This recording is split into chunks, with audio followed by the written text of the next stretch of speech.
Good evening, everyone. I'm Douglas Rocha. My name is Douglas Rocha. I'm a PhD researcher at IESD for nuclear issues related to nuclear deterrence, non-proliferation, and arms control. This evening, we continue our research seminar, Comparative Theoretical Issues of Nuclear Strategies, with its fourth and last session called The U.S. Army and the Historical Origins of Integrated Deterrence in the Early Cold War. This session will focus on the transition from Eisenhower to Kennedy administration, the integrated deterrence in that period, and plans to use both nuclear and conventional forces to deter war with the Warsaw Pact and now Russia. This topic is very important for our research program because the integrated deterrence is at the center of the United States defense documents and will impact the relations with allies and adversaries in Europe and Asia. As we will see, this concept is not new, but the consequence of strategic evolution that started early in the Cold War about the interconnection of nuclear and conventional forces. And to analyze these issues, we welcome tonight Mr. Robert Williams. Thank you. Mr. Williams is a doctoral candidate in military history at Ohio State University and a graduate fellow at the Mershon Center for International Security Studies. He's the author of multiple publications, including The Rise and Fall of the Pentomic Army in War on the Rocks, and his research focus on the relationship between organizational culture, operational behavior, and institutional change in military institutions, particularly during the Cold War. Previously, Mr. Williams served in the U.S. Army in operations in Iraq and Afghanistan. So, as usual, after Mr. Roberts' presentation, we will have a Q&A sessions with questions in the room and online. So if you have some questions online, please send them in the chat. Good session, everyone, and I'll give the floor to Mr. Williams. Thank you. Merci beaucoup for that wonderful introduction, and je suis désolé, mon français est terrible. So I will be, of course, presenting in English, and I'll try to keep to slow down. I have a tendency to talk quickly, and I will do my best. So, as Douglas introduced me, I'm at Ohio State. I'm very honored to be here. My research began looking into World War II and airborne units in World War II, and the sort of operational culture that developed during that period, and how that then later translated to how the Army operated, or thought it was going to operate during the early Cold War. So it's really an honor to give a talk at a university named for such a critical leader of French resistance, Jean Moulin, and to talk about integrating efforts with allies at all levels of war, which is exactly what Moulin was a part of in the Allied effort to end Nazi domination in Europe. That effort, World War II is probably the most salient example of integration during wartime in the 20th century. And of course, much of the focus of that war, at least in American memory, is on the combined arms offensive from Normandy through into Germany.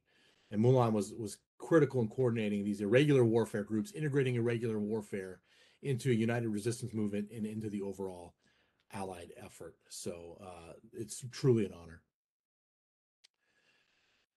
So today, this idea of integration is happening at all levels. Can you hear me? Yes. Yes, we could hear you. Okay, sorry. I thought. and it's happening across NATO with other allied partners. This concept, it forms the bedrock, like you said, of American national security strategy today. Lloyd Austin, you can see his quote there. I don't have to read it for you, but you guys have all heard it and read it. He's defining this role of the United States in the world. And what I want to highlight here is using every tool in the toolbox with allies and partners and across existing capabilities, building new ones, but really across all all domains of war. The need for the U.S. and its NATO allies to deter adversaries across these multiple domains is always a pressing task. And this is punctuated now by the Russian invasion of Ukraine. And it tells us that strategic competition has become a defining feature of the 21st century security environment. Here, adversaries like Russia and China have increasingly leveraged so-called gray zone activities, from election interference and cyber attacks to little green men and now probably big green men in Ukraine, and new weapons capabilities and technologies that challenge the United States, NATO, and other partners. The Pentagon, of course, has identified China as the pacing threat that the United States must respond to and deter across all domains. But Russia is still dangerous. And as Vice Chairman of the Joint Chiefs of Staff, General John Hyten, said, the goal here is to compete with a global competitor at all levels, across all domains: land, sea, air, cyber, space, and information. For the historian, of course, this is all very familiar. Great power competition is nothing new. Indeed, even Thucydides was writing about this so eloquently long ago. And likewise, neither is the high-stakes long-term competition against China and Russia. And while the history of the Cold War is not a precise, exact parallel, no history is, right? It offers a good one and a good framework with which to understand the contemporary environment. Because it may seem so near, but 30 plus years ago, the Cold War ended, and most American and NATO officials don't have much experience waging that war. So the history of the Cold War, therefore, offers us important lessons that we can use, and scholars like us are necessary to prevent policymakers from wielding that history badly. Hal Brands has a very good recent book entitled The Twilight Struggle, where he goes into this in great depth, parallels between the Cold War and the modern environment. And one quote that he brings up that's ideal for now comes from Otto von Bismarck, which I know is persona non grata in France, but Bismarck once remarked, "Fools learn by experience and wise men learn by others' experience." So integrated deterrence, right? In concept, if not rhetoric, has formed the bedrock of American global strategy for over half a century.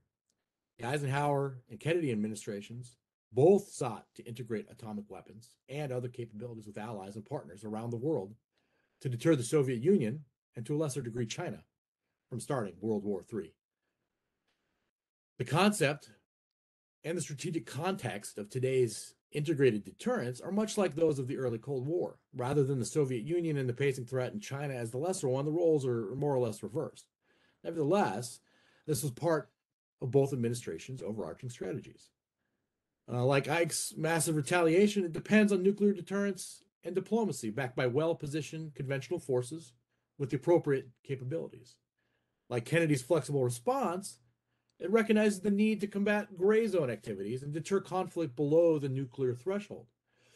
And like both of those previous concepts, allies and partners are critical in building coalitions and shoring up the United States in diplomacy and weak areas of defense. Nuclear deterrence, like in both previous strategies, is crucial to keeping a lid on wanton aggression. Did somebody have a question? Oh, okay. No, it's okay. It sounds like somebody's trying to ask something, so no worries. I will carry on. Okay.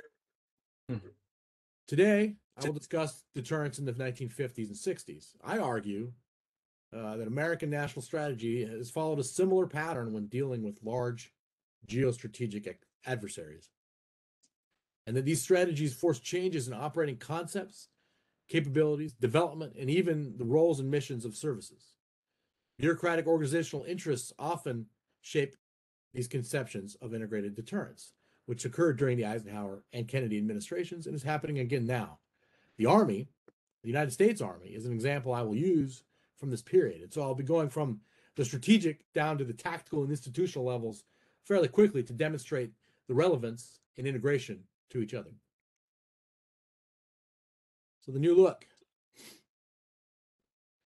Deterrence has long been a critical cog in the American strategy of containment since the use of the atomic bomb against Japan, as has its integration across allies in multiple domains. Indeed, Bernard Brodie wrote in the aftermath of Hiroshima that until that point, the chief purpose of our military establishment has been to win wars, but from then on, its chief purpose must be to prevent them. Deterrence through means other than military was an important facet of early Cold War strategy. The European Recovery Program, known as the Marshall Plan, is one example of early economic deterrence. The response it and the atomic bomb elicited from the Soviet Union in turn helped spur the creation of NATO in 1949 and the Soviet bomb later that year.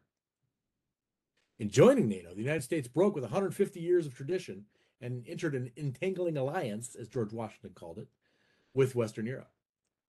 It pledged to defend against the Soviet onslaught toward the Rhine. Getting France to accept the rearmed West Germany, was also critical to integrating all NATO capabilities into its deterrence plans. By August 1950, the United States had settled on this strategy of containment and deterrence as it was codified and clarified in National Security Memorandum 68. This highlighted the gravity of the communist threat while setting forth American objectives to stop the spread of communism, deter nuclear war, implant capitalism, American capitalism on a global scale, and transplant American culture worldwide. This is similar to what American strategy hopes to accomplish today, and also as integrated deterrence seeks to deter nuclear war first and foremost. When Dwight D. Eisenhower assumed the presidency, his administration promised to take a, quote, new look at American national security strategy and find ways to reduce spending while continuing to contain the Soviet Union. In context, this is coming after, as the Korean War is ending and American defense spending had once again reached a peak. Eisenhower articulated a national security strategy that avoided inconclusive ground wars and placed a premium on atomic weapons. He believed in the power of technology and, more importantly, nuclear weapons to deter aggression from Soviet and Chinese, from the Soviets and the Chinese, which the administration conceptualized as massive retaliation. Ike wanted to save money by relying on atomic deterrence at the expense of a robust army in being. However, this is only part of the story. His foreign policy included these lofty goals of implanting American capitalism and transplanting culture. This included a commitment to supporting allies and partner regimes. And by the end of his second term, they had expanded capabilities for a limited war. His foreign policy also included many covert operations, such as the CIA orchestrated coups in Iran and Guatemala. Economic growth was also central to the administration, but especially to the outlook on national security. Eisenhower was not an economist, but he and his cabinet believed budget deficits harmed the country. They understood that the Cold War would require a sizable defense establishment for an extended period to maintain deterrent capabilities without wrecking the economy. And balancing that was key. We would therefore need to exploit new and emerging technologies to reduce overall costs, much as the modern integrated deterrence seeks to do. So in 1953, his administration issued National Security Council Memorandum 149/2, which extolled the virtues of a robust American economy as crucial to the, quote, long-term survival of the free world, end quote. As the Department of Defense consumed the largest part of the federal budget, it quickly became the target of budget hawks. The Army, which consumed the largest share of the DoD, of the Department of Defense budget during the final years of the Truman administration, was likewise an easy target. Meanwhile, the Air Force continued to enjoy robust funding as the Air Force aerial delivered nuclear payloads, both air and missile, were critical to Eisenhower's defense plans. Eisenhower believed that the deterrent value of nuclear weapons lay in their destructive power. This is the bedrock of massive retaliation. If atomic war was the only option, the destructiveness of such a war should deter any rational actor from pursuing it. So, when he introduced a new look, it also sought to reduce overseas deployments of American forces and create a strategic reserve within a sustainable budget while fitting into his overall strategy. In effect, the Eisenhower administration was integrating nuclear deterrence within what H.W. Brands calls an exemplarist foreign policy, which was setting an example to the rest of the world, particularly those non-aligned states, that democratic capitalism in the American way leads to better outcomes. Another way that the Eisenhower administration hoped to reduce overseas commitments was through supporting allies. Rather than assign the Army missions overseas, they believed that anything short of a massive nuclear war, particularly limited local wars, was going to be the responsibility of local actors and allies. This idea manifested itself in the myriad military assistance advisory groups that were essential to training conventional armed forces and facilitating military aid in multiple countries, including South Korea, Japan, South Vietnam, famously, Europe, and the Middle East. Some officers today are seeking to revive a more focused version of this, particularly in Taiwan, with the threat of coming from China. It exists in broad form today in the U.S. Army's Security Assistance Command and similar programs throughout the Departments of Defense and State. Together, these provide essential means to integrate the United States with allied and partner forces financially and logistically and militarily. This mutual security, these alliances and covert operations in the Eisenhower era were paramount to American retrenchment behind atomic weapons and left little role for the Army and the Army's large conventional forces. The Eisenhower administration thus proposed a role for the Army that included merely mop-up duty in the event of general war, occupying nuclear wastelands or restoring order to a devastated U.S. homeland. Army leaders, of course, could not stomach this sort of role.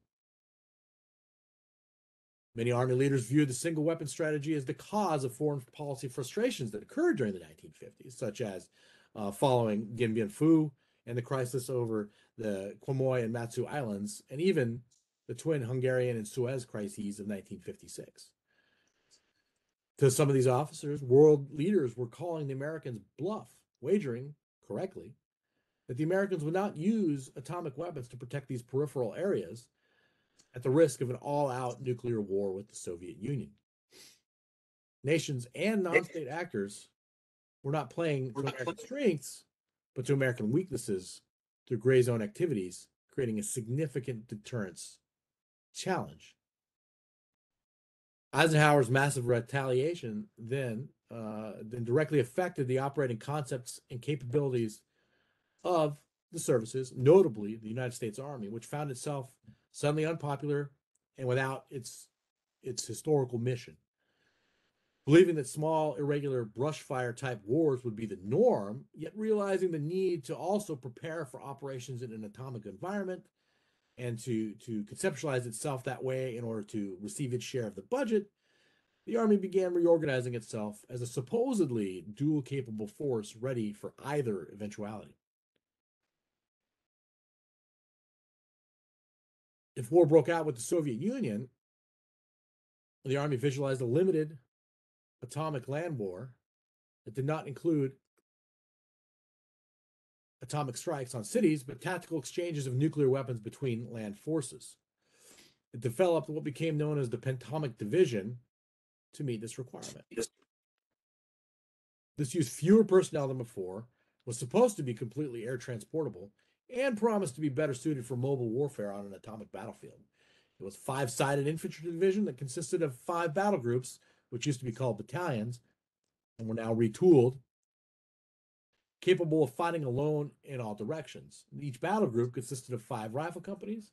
This battle group was the ideal size, unit, they thought, capable of sustained combat, yet expendable in the event of a nuclear blast. Despite these developments, throughout the 1950s, the Army's primary mission remained to ensure the military security of the United States by defeating enemy ground forces. Never convinced that nuclear air power was sufficient to make ground combat obsolete, Army leaders argued it was possible to fight and win a limited tactical atomic war where both combatants would limit the size of weapons and limit them to only each other's forces and not population centers. Tactical nuclear weapons were thus presented as an alternative to strategic bombardment and a way to integrate atomic capabilities with conventional capabilities. This integrated force structure was supposed to be dual capable and could deter the Soviets from launching a war against NATO and Western Europe. However, this dual capability required immense flexibility for both commanders and soldiers and was never fully achieved. Units were never well prepared for anything other than nuclear war, even as the realization that the next war would be conventional increased.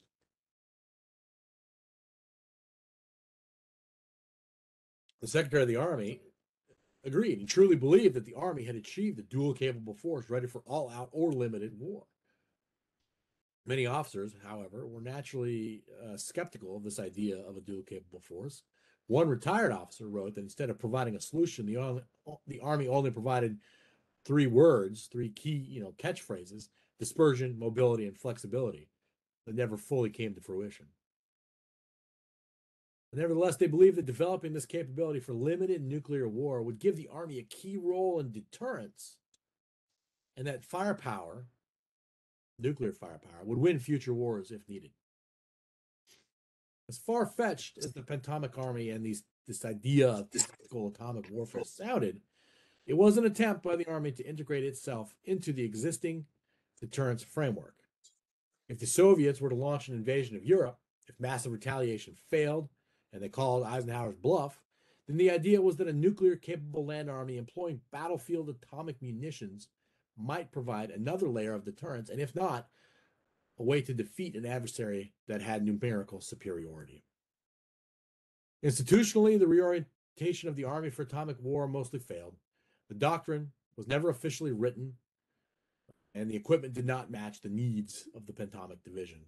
And the organization needed to be more cohesive despite its smaller numbers. But it did keep the Army modestly relevant.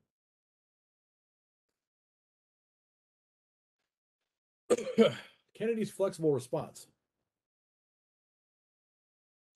So back to the strategic here. It was Kennedy's stated strategy, but it was the concept.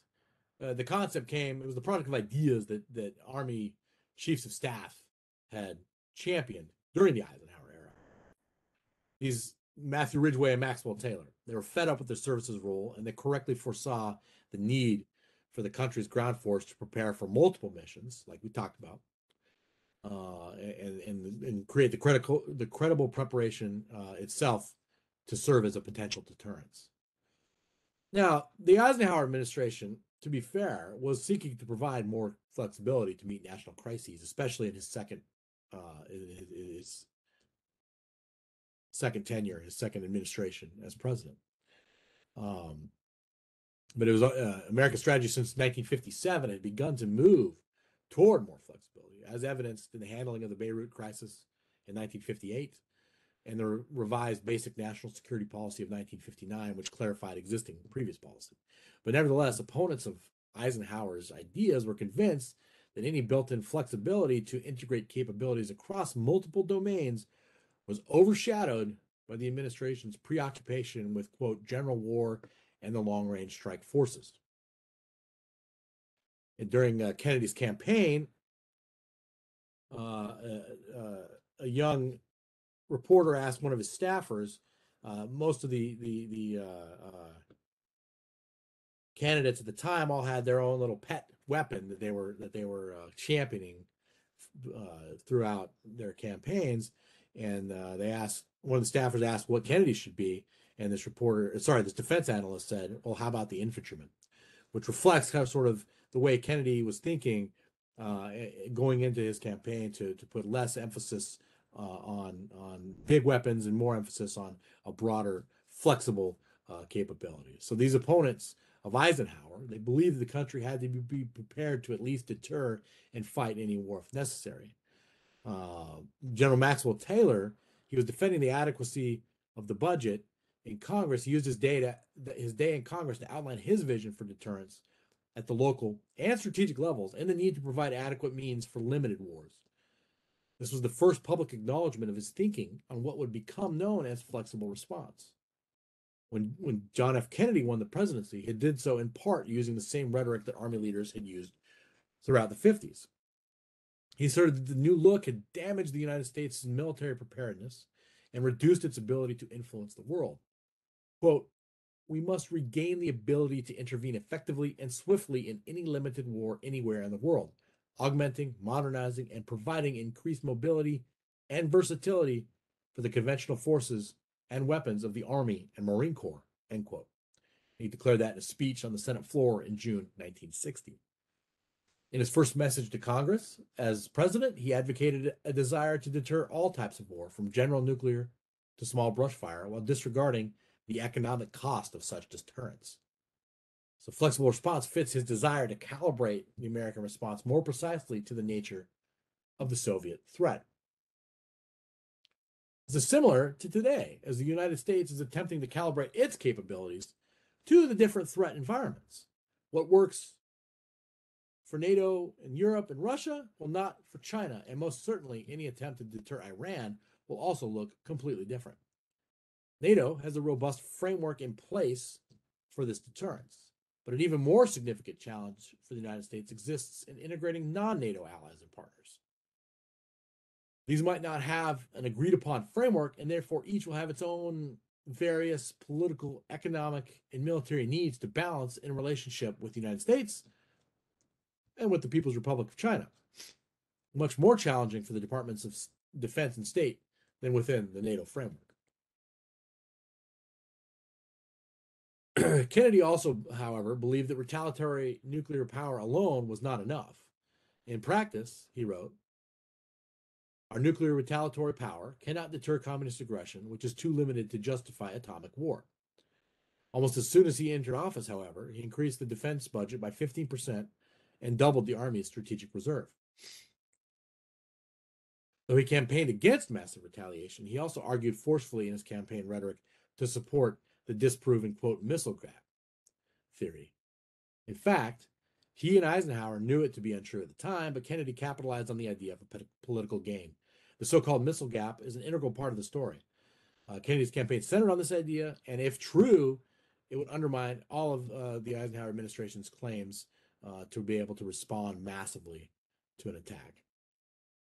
This idea was simply that the United States had fallen behind the Soviet Union regarding its capabilities to deliver nuclear payloads at intercontinental ranges. Originating from an Eisenhower study, Secretary of Defense Neil McElroy declared that the Soviet Union would have 3 times as many intercontinental ballistic missiles as the United States by the early 1960s. For many, this gap was summed up in the successful launch of Sputnik in 1958.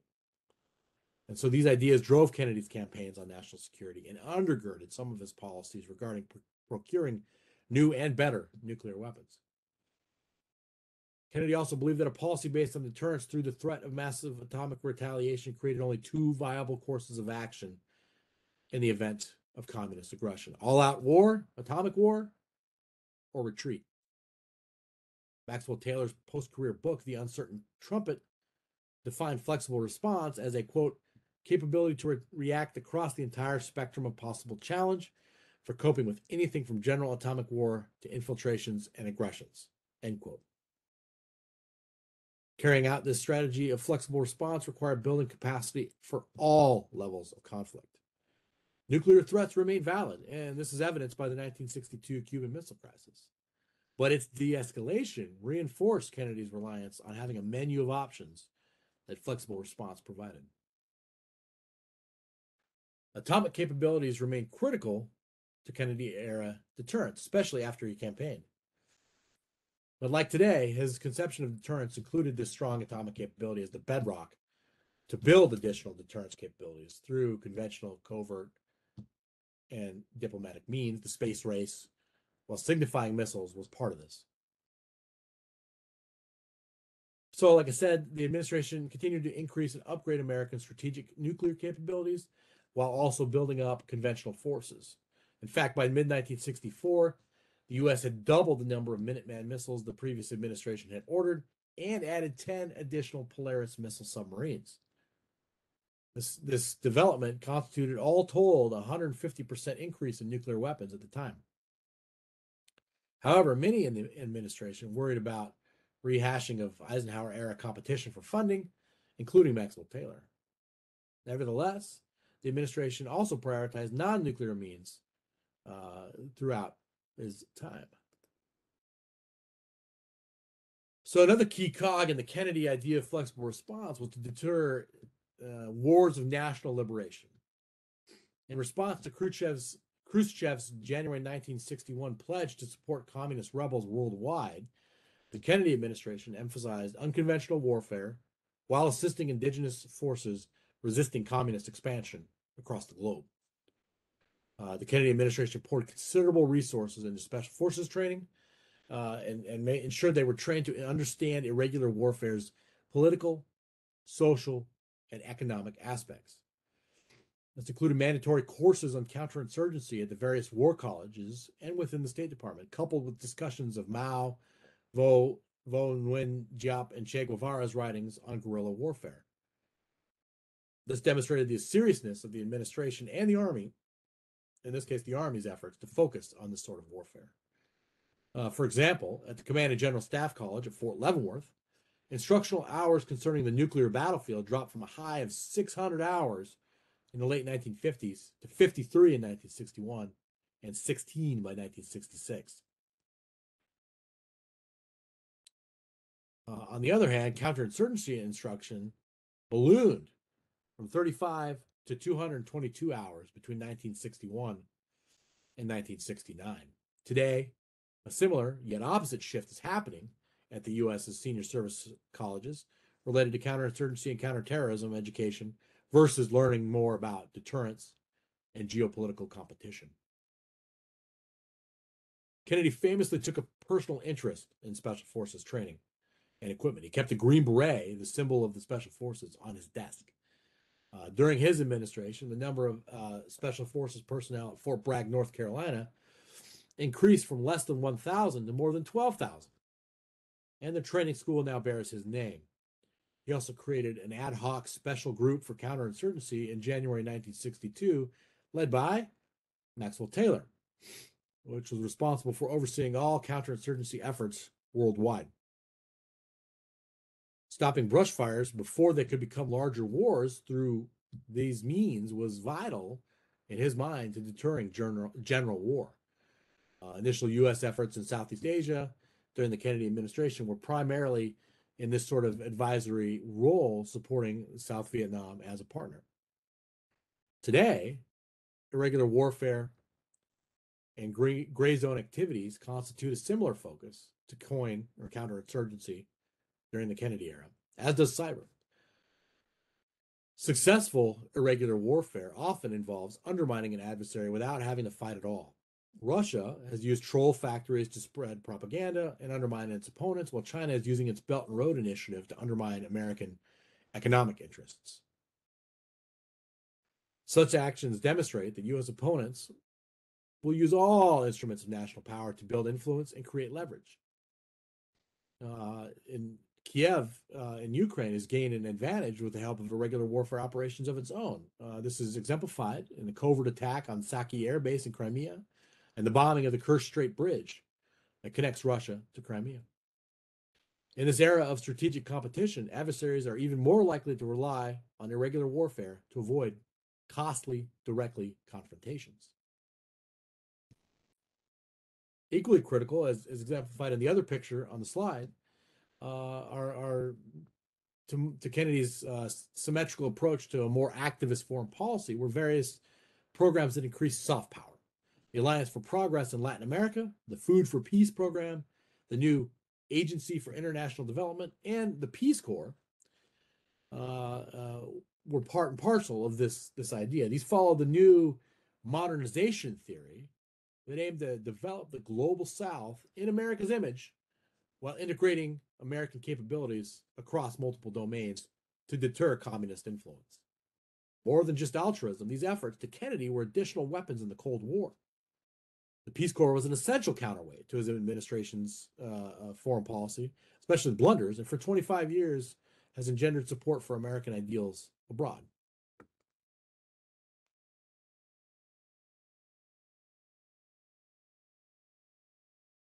So, back to today, what does this mean?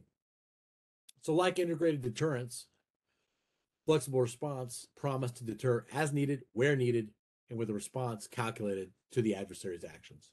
It relied on a, quote, universal security perimeter that was a veritable line in the sand, yet promised to deter any action from nuclear attack to subversion and guerrilla warfare as needed. But this raises important strategic questions. Do we really need to counter Chinese or Russian moves everywhere?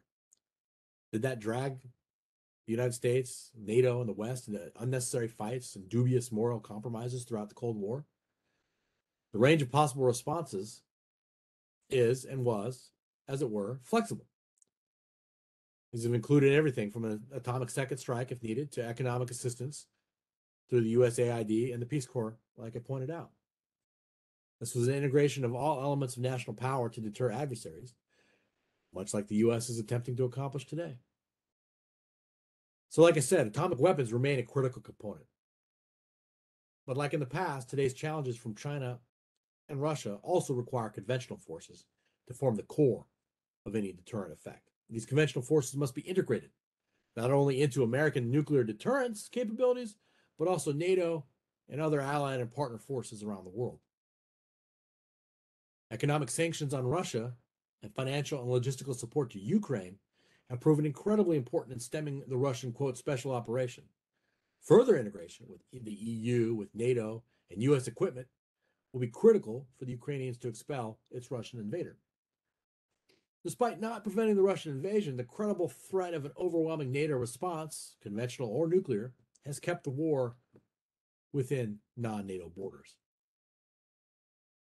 In reality, the United States, and especially the Department of Defense, felt lost in all these concepts, including integrated deterrence. These concepts create demands on different elements of the Department of Defense in various ways that make each service feel like it has to justify itself in that modern threat environment, as we saw with the Army during the New Look. This is especially important for the U.S. and the Pacific, as the various services are recalculating their capabilities and their needs for a potential war with China. We see that with the U.S. Marine Corps divesting itself of tanks. But as Secretaries Blinken and Austin have written, American alliances are what the military calls force multipliers. They are critical to achieving U.S. foreign policy goals and integral to deterring China, Russia, Iran, and North Korea. This is why the Departments of State and Defense have made updating and renewing partnerships a vital part of American foreign policy moving forward. But NATO, the U.S., and the rest of its partners and allies must also continue to frame multiple options across the spectrum of responses and well outside just those that the hard power of militaries can provide. From, like I said, economic sanctions imposed on Russia to maybe a more robust Peace Corps response to the Chinese Belt and Road Initiative, the U.S. and NATO must wield both hard and soft power together. Even Eisenhower recognized the need for more options.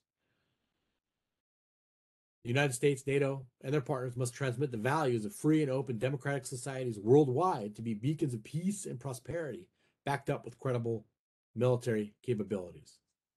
As long ago, American President Theodore Roosevelt once remarked, "Speak softly and carry a big stick." These ideas are essential for maintaining a free and open liberal and international order. Still, they are necessary for deterring war with China and then the escalation of the war in Ukraine. Thank you. Ready to take questions. Thank you so much for your presentation. I think it's very interesting to realize that some strategic dilemmas in the 60s and during the Cold War are quite the same or are not that different from those today. So it's very interesting to remark that. I have some questions. Sure. But I will let the public ask some questions before. Is there any question in the room? I see one in the chat here. I'm gonna pull it out and under a note real quick so I can read it better. Yes. So it's a question from Mehdi. Yeah. Which political and military institutions are in charge of teaching the nuclear strategy to the military and political elite in this time? For example, in France, we had the CEM and the IESD in a way. Do you know if the archives are easily accessible? Yeah. So, what are those acronyms? Real quick. Sorry for my I don't know the first one. ignorance on those acronyms. I apologize. I don't know the first one, but the second one is for the formation of the youth in France with IESD, and IESD is for the political people in France. Okay. Yeah. So as far as military institutions, the senior service colleges, the war colleges, right? It, of course, talks about strategy and all the components of strategy. And we have a lot of great IR, international relations programs, throughout the country. Notably, the Mershon Center for International Security Studies. I have to plug my folks here, but also the America and the World Consortium, which is something we're a part of. That includes constituent programs at Johns Hopkins University, the University of Texas, and Duke University. But there's plenty of programs throughout the country that teach these sort of ideas, and undergirded by the great scholarship that we're all privy to. And as far as archives for, can I have some clarification on that, Mehdi? What you mean? Okay. Thank you. But archives, as far as further research in Cold War, so yes, so this comes from Army Archives and the National Archives in Washington D.C. So that's where I get most of this stuff from. Yeah, they're open. Okay, thank you. I have one question.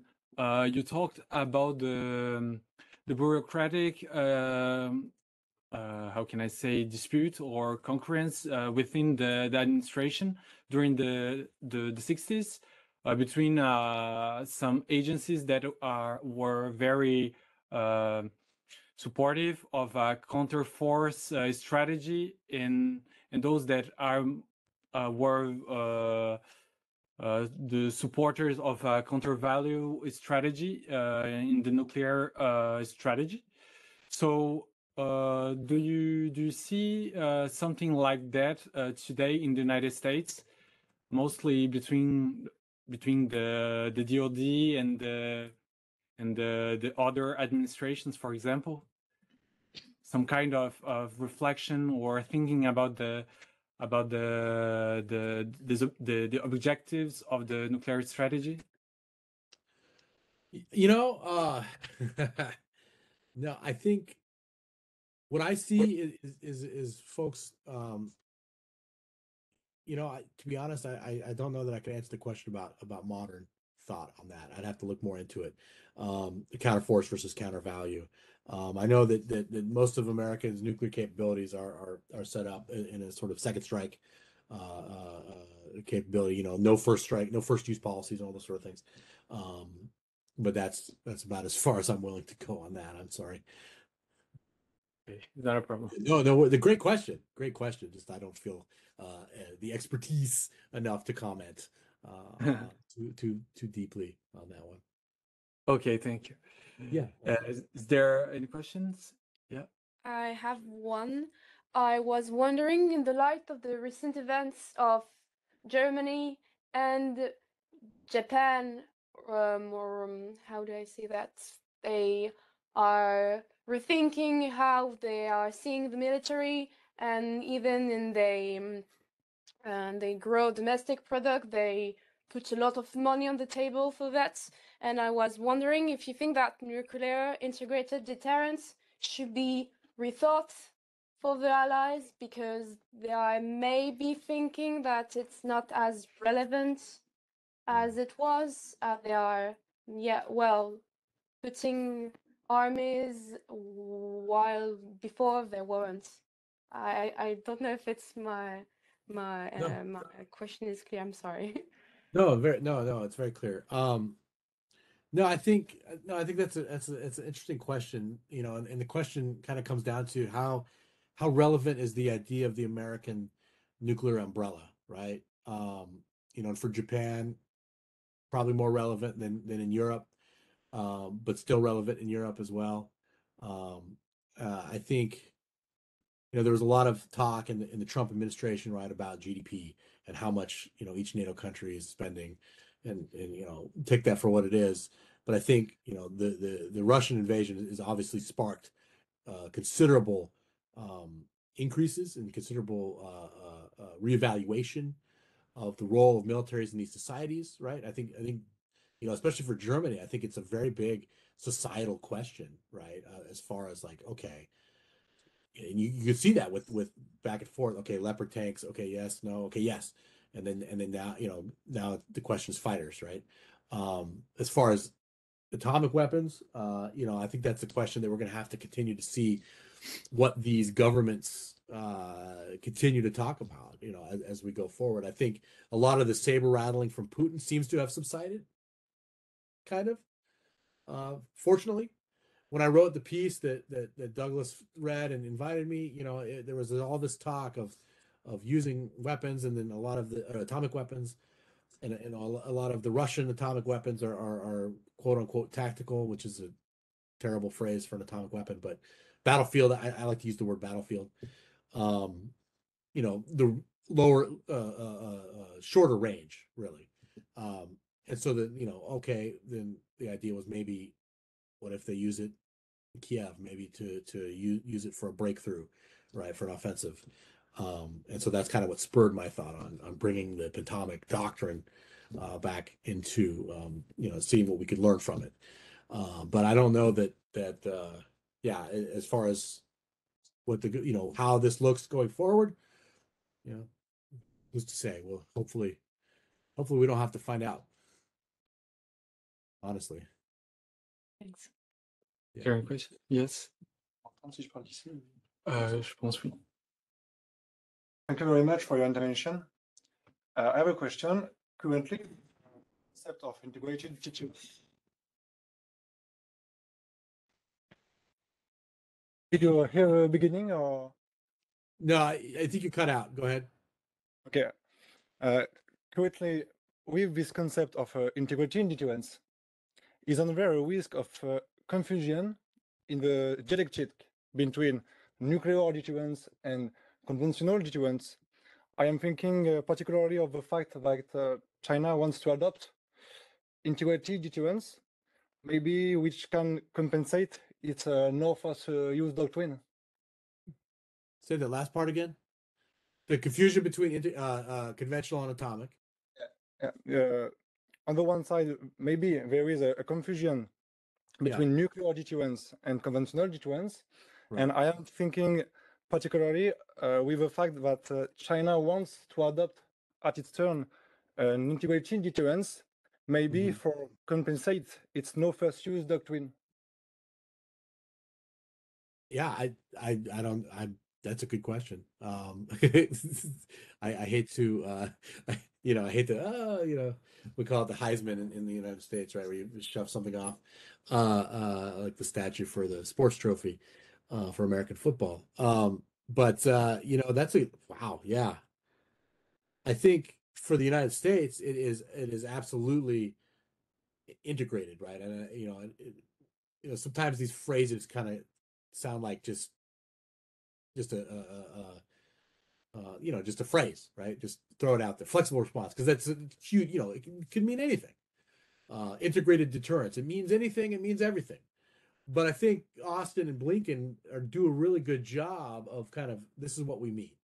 Integrating all these capabilities, and it literally means everything, which is kind of funny, but I think that the atomic and the conventional are key, but that's only part, right? And it's got to be everything else. Sorry if that doesn't really, as far as what the Chinese are thinking, I couldn't speak for Xi. I'm sorry. Thank you very much. Yeah. I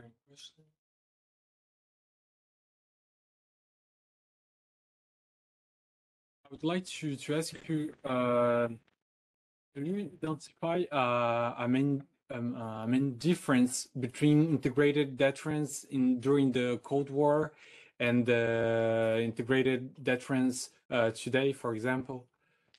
Yeah, because it's like the same, but I don't know. I don't know. Do you identify a difference? I think cyber, right, is kind of like the first thing we think of, and this sort of, information, right, has always been a part of how great powers compete or wage Cold War, right, the propaganda and whatnot. But I think that it seems to me to be kind of amplified in the era of social media, right, and the 24/7 news cycle and all this sort of stuff. And I think that's, to me, a kind of a major evolution, I guess. I'm loath to use the term revolution, but certainly an evolution in how powers are competing today, because it's such a global and interconnected world.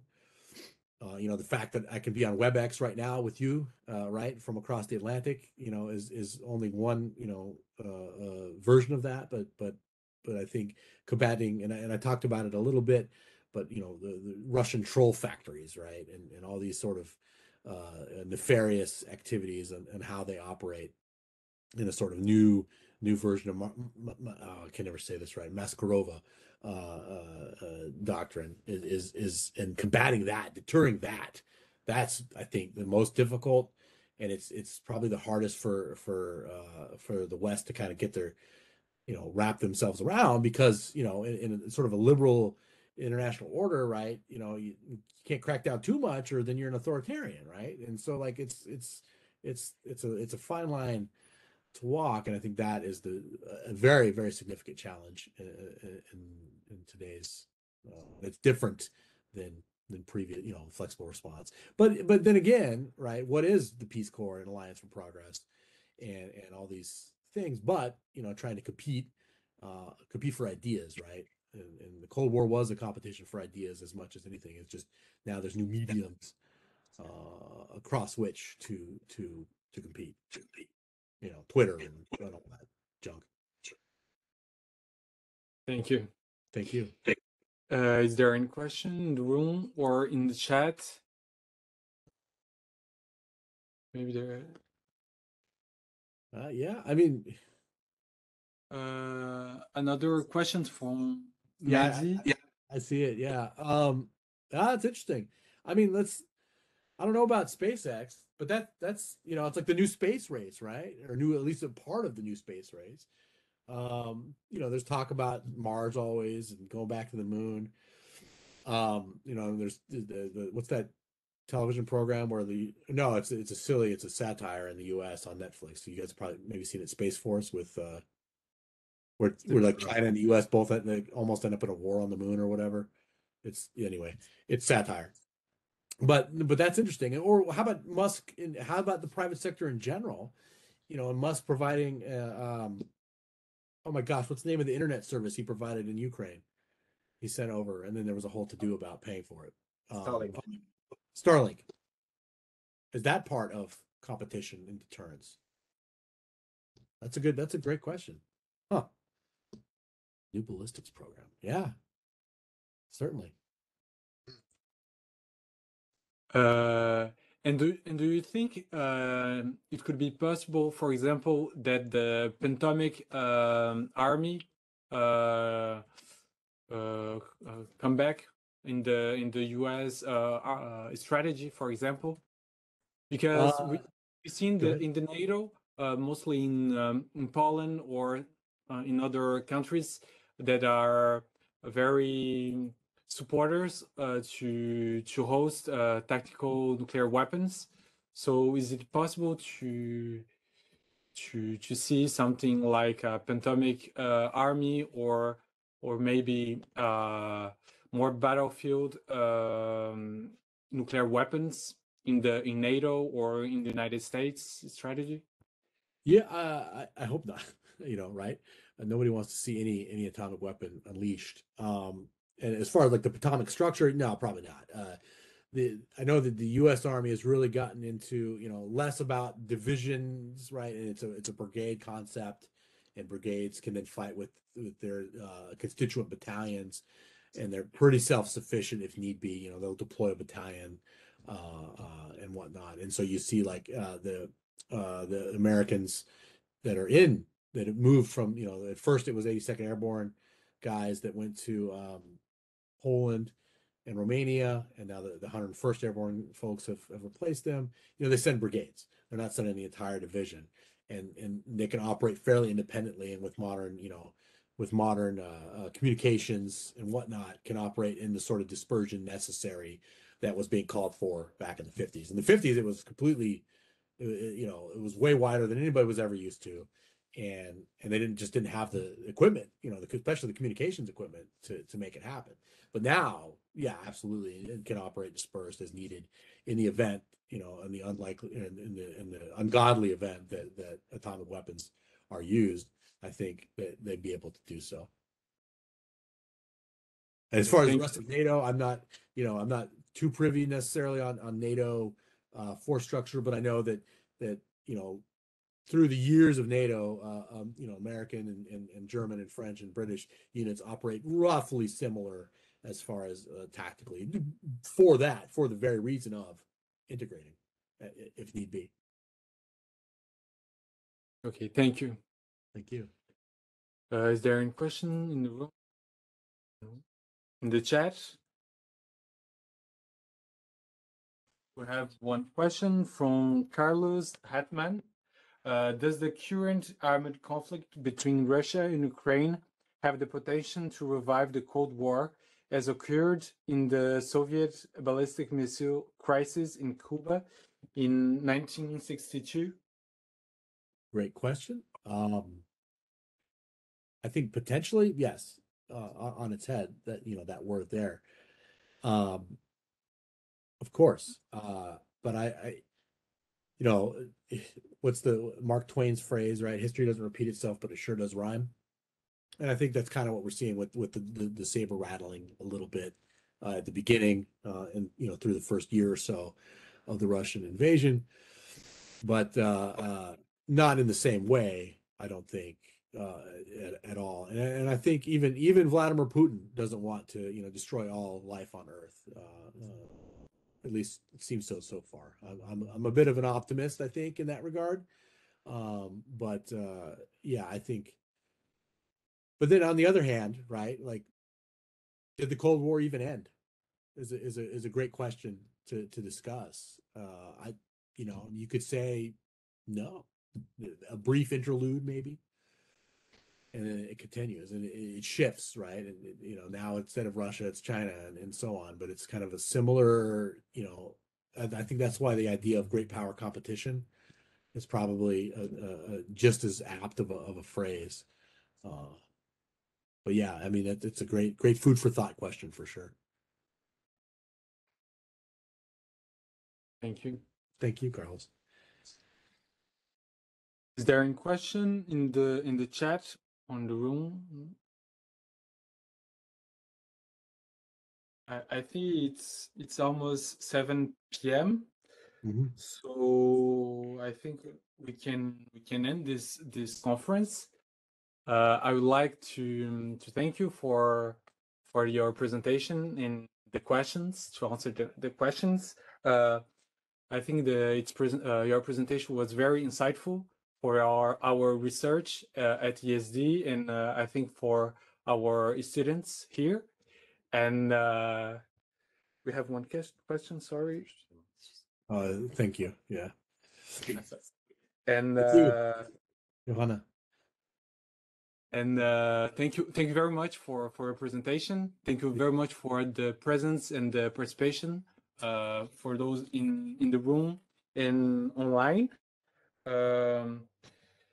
If you have some final remarks. No, merci, danke, gracias, grazie.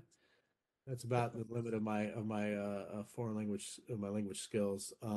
But no, I really appreciated this. Thank you again for having me. It was a pleasure to kind of talk about my research as I'm getting, finishing my dissertation and getting going on all that. And it's both alarming and interesting that it has, modern relevance. But again, thank you all for the great questions. I hope I could answer most of them, and I hope you enjoyed. And feel free to reach out to me if you need to. This was wonderful, and I hopefully we can maintain a relationship with IESD. Thank you. I see that. Sorry. Is Maureen? Okay. Okay, sorry. Okay. So thank you so much. Just don't forget to follow IESD on LinkedIn and on Twitter. We are there for further information about your research seminars and publications. I remember all that my colleagues from the SpaceX or the poll organize next Monday the first session of the space research seminar. So if you're interested, it will be next Monday. And thank you very much, and have a good evening, everyone, for those in the room and online. Thank you. Thank you again. Thank you.